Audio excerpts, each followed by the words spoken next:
Donald Trump is panicking as Americans demand his impeachment or the invocation of the 25th Amendment. Donald Trump is panicking as the world demands that he sit trial at The Hague for his war crimes. And as the New Republic reports, there will be no post-presidential peace for Donald Trump between war crimes prosecutions and between prosecutions potentially here at home, since we all believe that a lot of his conduct is outside the scope of any type of absolute presidential immunity at this point. Donald Trump's post-presidential time will be spent under attack, and this is one of the reasons that Donald Trump is dreading the midterms. He sees the writing on the wall for this blue tsunami. And folks, who's demanding that Donald Trump be impeached? It's not just Democrats. It's not just independents. And by the way, Donald Trump's approval with independents soon is likely going to be in the teens. Right now, it's right around the mid-20s. Soon it will be in the teens. But who wants Donald Trump's impeachment? You have people like right-wing extremist Nick Fuentes saying that I really believe that Donald Trump needs to be impeached under the Democrats. Fuentes says he's the problem. The buck stops with him. He's the president. He's the movement. And if there ever were principles or promises, he betrayed them all. And folks, one of the things we're learning about as well is it seems that Tulsi Gabbard, Donald Trump's director of national intelligence, her days are numbered. Whether she quits, whether she's already quit, it's unclear. Whether Donald Trump fires her, I think that after her testimony before the House of Representatives, where she seemed to distance herself from Donald Trump's unlawful war against Iran, it seems that that's where this is headed. Donald Trump's sycophant, cult member, one of his cult lieutenants, Laura Loomer, says that Tulsi Gabbard's political staff expect that she is about to resign following the resignation of her colleague Joe Kent. Remember, Joe Kent was the far right-wing MAGA extremist who was Tulsi Gabbard's number 2, and he resigned 3 days ago to object to Trump's unlawful war against Iran. Laura Loomer says this comes after her testimony in Congress, where she never once expressed support for Donald Trump or his decisions. Instead, she used her time during the hearings to affirm Trump's right to make decisions, although she made it clear she doesn't support those decisions. Despite what she's telling the White House, one of her closest advisors anticipates her resignation coming up soon. Trump should not allow Gabbard the dignity of her resignation, followed by her immediately trashing him on MSDNC, CNN, The View, and Tucker Carlson's podcast. So that's what's going on in MAGA world right there, where they want Donald Trump's impeachment. I mean, though, just take a look at some other data points, right?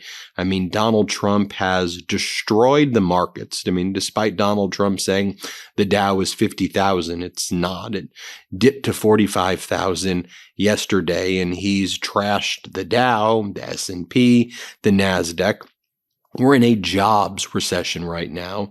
The national debt just hit $39 trillion. Remember when Donald Trump's like, I'm going to eliminate all of the national debt. We're at $39 trillion. I think in the past year, we've added about $3 trillion of debt. And then Donald Trump's just doing some of the most weak and pathetic things imaginable. Like, while we're at war against Iran, Donald Trump's brilliant plan is to remove the sanctions from Iranian oil sales, like Trump's promoting Iranian oil, the same way Donald Trump removed the sanctions from Russia, allowing Russia to sell its oil. Russia is making huge amounts of money right now as a result of Donald Trump removing these sanctions there. And then yesterday you had Pete Hegseth continuing to attack Ukraine during his deranged press conference that he held early in the morning, despite Ukraine right now providing Europe, Arab nations, and the United States with drone technology, drone interceptors, surveillance technology to fight the Iranian Shahed drones. The Trump regime just keeps on attacking Zelensky. They blame the fact that the reason we need a $200 billion, you remember that yesterday, right? How I reported on that Donald Trump and Hegseth are now saying we need $200 billion more to fight this never-ending war in Iran, right? And then Hegseth is like, it's Zelensky's fault why we have to have this $200 million because we had to give Zelensky all of these weapons in the first place. Here was Hegseth trashing Zelensky yesterday. Here, play this clip. And I think, we're also still dealing with the environment that Joe Biden created, which was depleting those stockholds and not sending them to our own military, but to Ukraine, which is every time we reach back and look at any sort of a challenge we have, it goes back to, well, send it to Ukraine. Ultimately, we think this should be these munitions are better spent in our own interests at this point, and this kind of funding bill is going to ensure that we're properly funded going forward. We also learned yesterday that the Trump regime is sending more troops to the Middle East right now. Remember how we reported that there were about 5,000 troops from Japan? We'll talk about Japan in a moment, who were heading towards the Middle East. By the way, they're expected to get there in 2 weeks from now. They'll get there by the end of March. That Marine Expeditionary Unit, which Donald Trump is threatening to do a ground invasion of the Karg Island and the coast between the coast right there of Iran, that's right near the Karg Island. Well, there's an additional 4,000 troops that are part of this 11th Marine Expeditionary Unit that comes from San Diego. And they are apparently headed to the Middle East as well. The USS Boxer Group and the 11th Marine Expeditionary Unit are leaving early, carrying about 4,000 personnel with aircraft, missiles, and assault vehicles. We learned that yesterday. That was also reported by numerous other outlets, and actually Newsmax got a scoop on that as well. Then we talked about the different data points as well, right? Israel struck the Iranian oil facility, the South Pars facility. Iran retaliates. It strikes the Qatari northern oil field facility. They also attack Riyadh oil facilities. The main LNG, liquefied natural gas facility in Qatar was struck, which produces 20% of the world's LNG. That's going to be down, or a substantial portion of that production, for 3 to 5 years. That's really bad. Iran struck the Haifa energy facilities in Israel. That's their biggest energy facility there. So you have all of that going on as well. Take a look right here at this Trump approval, independence, 27% approval on the issue of Iran, independence, 27% approve, immigration, 37% approve, Trump's overall foreign policy, 24% of independence approve, cost of living, 17% of independence approve. It's really as low. How low can you go? Pretty damn low when it's Donald Trump. Also, I don't know why you would think that Donald Trump, who's bankrupted multiple casinos, he's bankrupted so many companies. I've said this before. If there was a Guinness Book of World Records for like the most bankruptcies of companies, I believe Donald Trump would be pretty close up there in the ring. He's bankrupted thing after thing after thing. By the way, just look at his media company. Trump Media and Technology right now is now trading at $8.66 a share. It was once trading at $97.54 back in 2022 when I was warning everybody back in 2022. I remember all the reports I was doing on 2022. I said, this, in my opinion, is the biggest pump and dump imaginable. And now it's $8.66 right here. What an utter disaster. He can't even run his own social media company successfully. You think he's going to be able to, do this war in Iran where he and nobody has articulated their objectives? Instead, Donald Trump, when he had the Japanese Prime Minister Takaishi there, was like, I like surprises. That's why I did it this way. I need surprises. The Japanese know surprises. Like when you did Pearl Harbor. Why didn't anybody tell me about Pearl Harbor? Why didn't anybody tell you about Pearl Harbor? That's what you're telling the Japanese prime minister. Then Donald Trump was asked the question, so what do you want Japan to do? And Trump's like, they got to step up. But actually, I don't need them at all. Just like NATO, they need to step up. NATO should have provided me ships before the war started. I don't need them after. Why didn't they give it to me before the war started? Maybe because you didn't tell them. Maybe because nobody knew you were going to start this war. Maybe it's because everybody believed that there was actually a resolution to be had in late February when there was mediations taking place and the foreign minister of Oman was the mediator. And then you decided to chase Netanyahu into doing this invasion because Netanyahu promised you regime change was going to be super easy. And now yesterday, Netanyahu's like, actually, I don't think regime change will happen. But it doesn't really matter because we're just got to keep on striking. You saw this French NATO general, Yakovlev, and he says, so Trump wants to share the political risk, not the military risk. He'll drop us the minute it suits him. This isn't the time to buy a promo ticket on the Titanic. That about sums up how the world feels about the United States right now.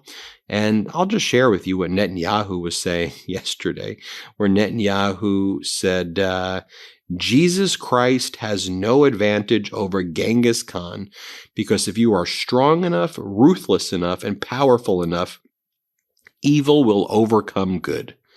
This is the speech that you're giving. Here's what he said, just so you could hear it for yourself. Here's what he says. Here, play this clip. Jesus Christ has no advantage over Genghis Khan.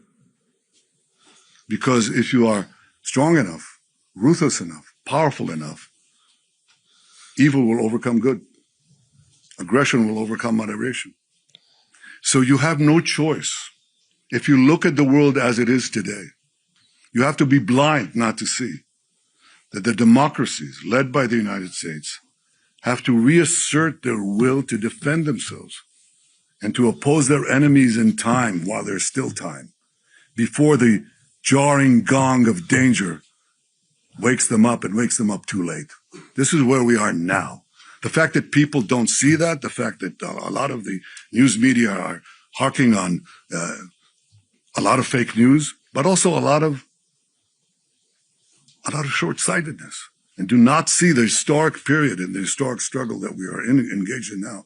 And while Donald Trump is following Netanyahu into this war and attacking oil fields and whatever else, Donald Trump was focused yesterday on a golden coin. So he has his golden ballroom. He's building golden arches. And then a Trump-appointed federal arts panel yesterday approved a commemorative 24-karat gold coin featuring Donald Trump for the U.S. 250th anniversary. Wow, Donald, that's what you were doing yesterday? I'm sure the Americans who can't afford a home right now are like, wow, I get my Donald Trump commemorative coin. Mortgage rates right now are the highest in 3 months as the war weighs on the housing market. Rising energy costs and concerns about inflation have helped lift borrowing costs for a home mortgage for a third consecutive week. Investors now expect that it will be more than a year before the Fed's next rate cut. Right? And not good. But Donald Trump can find $200 billion or $300 billion for this war in Iran, but we can't find $30 billion to help Americans get health care or $100 billion to make sure there are hospitals everywhere in the United States. No, but we very easily find $200, $300 billion apparently to drop bombs on Iran, killing elementary school girls in a war that Donald Trump and Israel are going it alone.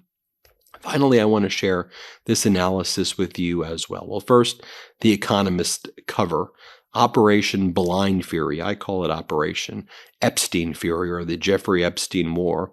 But Shael Ben Ephraim did a pretty good article where he said, I talked to 2 Israeli sources on why Iranian launches continue to increase, despite U.S.-Israeli claims that they have destroyed almost all of the ballistic missiles and the Shahi drone launchers. Here's what they said.